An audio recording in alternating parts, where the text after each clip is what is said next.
What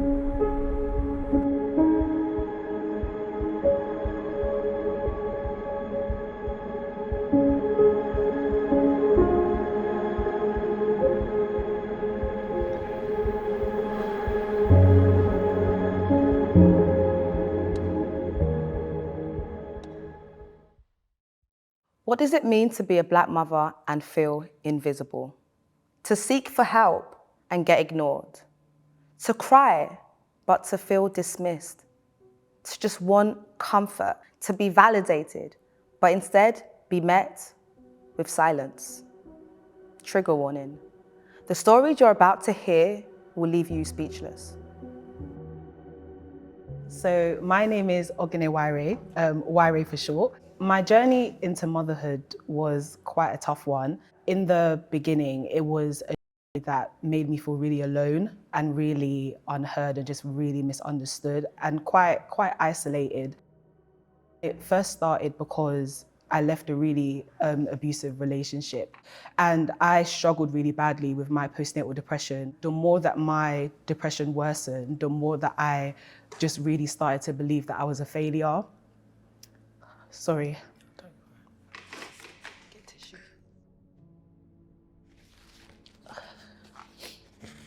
Oh, so as I was saying, the more that my depression had grew, I had convinced myself that I was a failure, that not only had I had failed myself into becoming a single mum, but I felt that I'd also failed my daughter. Hi, I'm Khadija. I'm a mother of 4. I had my first child at 18 and my last 2 babies 2 years ago. Back in 2023 in April, I started feeling pain and I went into labour, but it was very slow. I just remember not being heard. I was feeling excruciating pain in my stomach and my midwife actually came to visit me and I expressed my concerns to her and she said, oh, you've just had twins, so you're not gonna feel like you just had a normal baby. 2 days later, another midwife turned up and I still expressed my concerns. By this time, I was shivering, I was vomiting, and I was also brushed off by her. I just remember being like in and out of consciousness, but then being taken to intensive care early hours the next morning. I remember waking up after that operation and thinking I'd just waking up for my operation, but it's actually been a whole week of me being in an induced coma, which they actually kept me asleep for my operation. And that's what I'd woken up to black limbs. So at that point, I didn't even know I had sepsis. That was only discussed to me maybe days later, that my body had gone into septic shock. My mental health has not been the greatest, and yeah, I've just been trying to still keep a positive attitude, but just trying to navigate a new body when you've been normal for 28 years, and then being a mother on top of it is hard work. I always have to plan ahead, which for a person like me that's been up and go my whole life and so independent, relying on others to get me ready and stuff is just, it's not nice. Black mothers need to be heard. When we say something, we don't need to be brushed off and just think that, oh, just because their skin colour, that we're stronger than others. There's mothers like me that's having major changes to their body because of lack of care. We don't deserve to be neglected. We deserve to be listened to like anybody else because we matter. My name's Natalie Tanney. I became a mother at the age of 19 years old. It was very interesting at the beginning, to be honest. Just being so young and having to navigate everything at the same time, college, university, whilst raising a baby at the same time. So when I was pregnant, I was telling the midwife that my placenta wasn't working. That's because I had a baby the year before, so I kind of knew the symptoms. They told me that I was delusional, it was all in my mind. And I should get over it, like every pregnancy is different, like I should stop being so paranoid. And then a couple of days later, I actually had a placental abruption. So my placenta, it tore away from the wall. It actually burst into multiple pieces. I started to hemorrhage. I lost 2 litres of blood in 4 minutes. If I was listened to, I wouldn't be in this situation. because now I've got 2 babies to look after on my own. I couldn't even walk, like I couldn't cough, I couldn't go toilet, anything. And I wasn't really here, like physically I was here, but mentally I was elsewhere. Sometimes I was like, I don't even want to be here, like maybe the baby's better off without me. One time when I was driving across Dartford Bridge, because I went to Blue Water with them, and I was just like, I might as well just jump off this bridge. And that's when I was like, okay, yeah, something's actually wrong. Like, you need to actually go get help now. This is not baby blues. This is going way too far now. I just felt like I was losing my mind. But the thing is, to the outside world, I was okay, because I was still put together. Like, the house was still clean. So no one would have thought I was depressed. It's only my mum, because she was around me. It was a really hard time. Hi, my name's Louisa Hendrickson. I am a mother of 4. Well, I've been pregnant 7 times. I've given birth 4 times, and I was able to take home 3 babies. When I fell pregnant with Zion, he was my 3rd baby I gave birth to, and he was my 6th pregnancy. And I was so excited. We just got engaged. We'd already had 2 children before that, and I was desperate for a boy. We hadn't had a boy in the family for 18 years, so everybody was so excited. I went out and bought him a little outfit, and I never normally do things like that because I'm a bit superstitious, but I went and bought him an outfit, and then sadly, a few weeks later, I went into early labour. I was told that it was an onset of a urine infection, and because he was so early, they said that he wouldn't be classed as a viable life and he'd be classed as a miscarriage. And they told my sister they would let nature take its course, which they did. But he survived. He survived for 47 minutes by himself with no help, no intervention. He wasn't given any active care, which changed the narrative. He was no longer classed as a miscarriage. He was classed as a neonatal death, which to me, bizarrely, it means the world, because it means that he got a birth certificate, he got a death certificate, and he's on record. Like, people acknowledge him now, and he's, again, classed as a viable life. He's so precious to me. He still is, 5 years down the line, still so precious to me. And the journey that I've gone through after losing him, he has given me a gift. I know it sounds bizarre, but he has given me the gift to love myself again, to put myself first, and to grieve all of my losses as well. I never grieved my miscarriages properly until I lost Zion. And then I felt like he gave me permission to be able to grieve for all of my lost babies.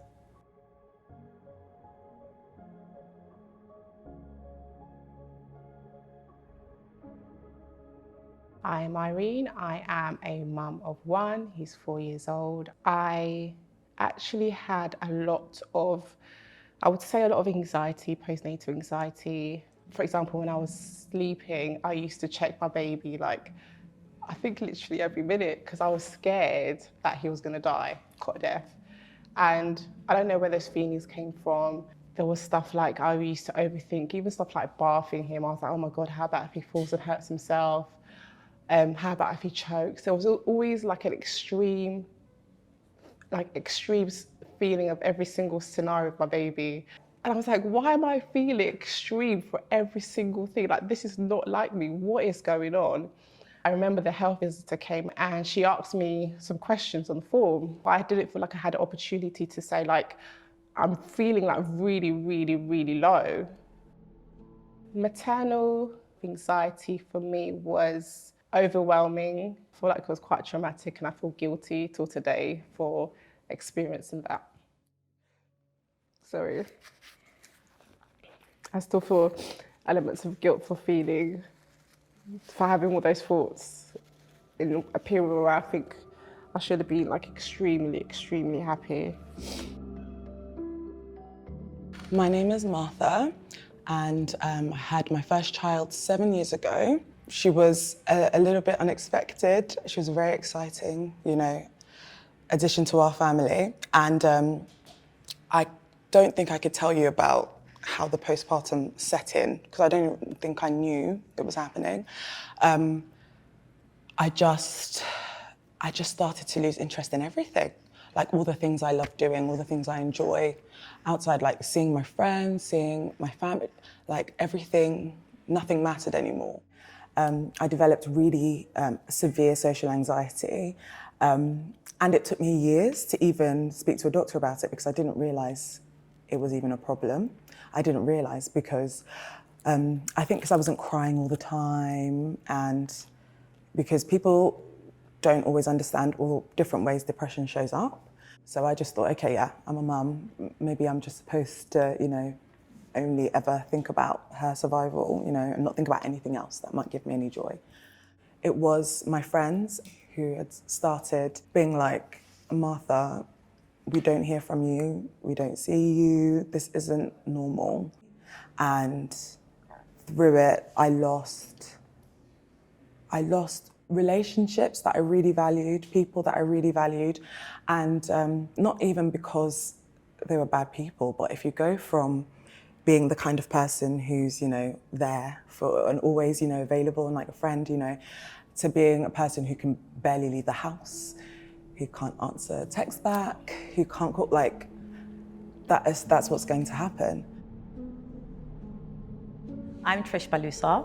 I have a son now who is 7 years old, wonderful boy, but he is my rainbow baby because unfortunately before him, I had lost 2 babies in a late miscarriage.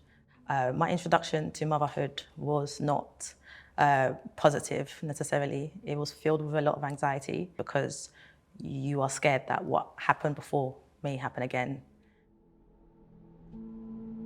We don't really encourage Black women to cater to our mental health enough without there being a sense of shame. And so it's like, okay, I already feel like a failure. I already feel like I couldn't do this thing that all women are supposed to do. And now I can't talk about the fact that I failed it without being made to feel embarrassed about that. The strong Black woman mask was on quite a lot. I think it's only looking back now that I'm like, oh, I was quite unhappy in that particular moment.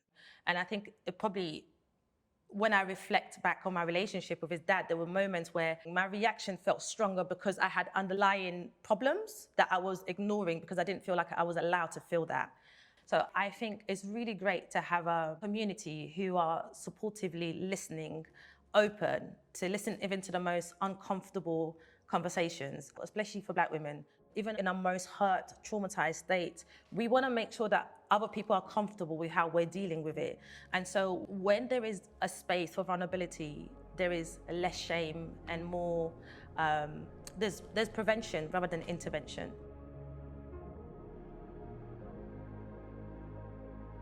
So my name is Naila. I started my journey in motherhood 16 years ago, so I was in my late 20s. And initially my first 2 children was very straightforward, 2 years apart, no complication, beautiful pregnancy. And then between my second child and my last child came the difficulty with motherhood. So I was older. In the meantime, I had trained as a midwife in my mid-30s as well. I experienced 3 recurrent miscarriages, so 6 months apart every time. I lost a baby at 22 weeks, and then I had an ectopic pregnancy before finally getting a rainbow baby. But when I then experienced my last pregnancy, which was the rainbow baby, I started bleeding at 26 weeks, and I just kept on bleeding. They couldn't do anything to stop it. I lost consciousness, but I could hear and I could feel everything. And at one point they thought they'd lost me. And because I'm a midwife, by then I heard the word perimortem cesarean, which means a cesarean to somebody that is meant to be deceased. So they started the cesarean with no anesthesia, and I wasn't deceased. So in my head I screamed, but it was merely a squeal because I was that weak, and they heard me and they stopped it and they put me under GA and got the baby out. So that, with losing 5 babies, I just felt like I wasn't okay. I hadn't experienced anything like that before with my first 2 children. So this is when I started begging for help. I was like, I should have had a debrief straight away, like within a couple of months, which is when they go over your story to make you make sense of it. I heard many times by a health professional that I was functioning. So to the world, it looked like I was functioning, which to me is a double-edged sword because I felt I had no choice. I'm not going to take my other 2 children to school. I'm not going to feed them. So that meant that I was dealing with it by myself, really. There wasn't any psychological support. Their assumption of who we are, which is a strong Black person that's got it together, you know, if you scratch the surface for 5 minutes, you can quickly establish that that's not the case. Hi, my name is Curie. I live in London, West London. I'm classed as an elderly mother because I'm above 40. The beginning of the birth was just like every other normal pregnancy until I had my second scan. I knew something was wrong because the sonographer was taking a lot of time and she seemed concerned. I was sent off to another hospital, so it was an emergency referral. So on seeing the specialist, he said that the pregnancy wasn't viable, that my child would die. The only option given to me was TOP, which is termination of pregnancy, and I was pressured to do it. I'm quite a religious person, and I said no. I refused, and because I refused, the fetologist or the specialist, he wasn't happy, so his behavior changed towards me. So he said, okay, that in order for me to undergo one of the treatment options that I had found, that I would need to have an ultrasound 3 times a week, check for genetic diseases. The genetic test is quite invasive because he had to put a needle and get a urine sample from the fetus, my child. Of course, I was a desperate mother. I agreed to everything. But even though I followed his instructions, I did everything, it was a battle every time I would go there because this particular specialist had written a paper on this condition. And so he's very good at getting mothers to terminate their pregnancies. There were times I would come in for a consultation. There were doctors, junior doctors or trainee doctors around. He didn't seek my permission or anything. And on that day, he told me that he would put the saline solution in, but he didn't. And so I cried so much because by denying me that, it was as if I felt that the doctor wanted to prove that my son wouldn't survive. Even if I wouldn't consent to it, you still have to give me that option, that choice. It's my child. What bothers me is, thinking back, is one, I feel that it's not the first time that it's happened to ethnic minority mothers. Even when I was discharged, it was just me and the baby. And I did have a health visitor that would come and check up on me. But I live in a council flat, and society sometimes views people who live in council flats, live in large estates, as less privileged. And when she used to visit, it's just the way she would talk, commanding, as if she's talking to a child. I didn't feel respected as a mother or even as an adult, and I just didn't want to offend this woman, even though this was my house or my flat that she was coming to, And I strongly believe that it was because I'm a Black mother. I'm a Black mother, and I deserve to be seen. I am a Black mother, I deserve to be enough. I'm a Black mother and I deserve to be safe. I am a Black mother and I deserve to be included. I'm a Black mother and I deserve to be respected. I'm a Black mother and I deserve to be believed. I'm a Black mother and I deserve to be supported. I'm a Black mother, I deserve to be heard. I'm a Black mother and I deserve to be visible. I'm Sandra Igwe, the founder of the Motherhood Group, and this year's theme is Make Black Mothers Visible, because for far too long, we have felt invisible, ignored, silenced. But our stories matter. So this Black Maternal Mental Health Week, what are you going to do to make Black mothers visible?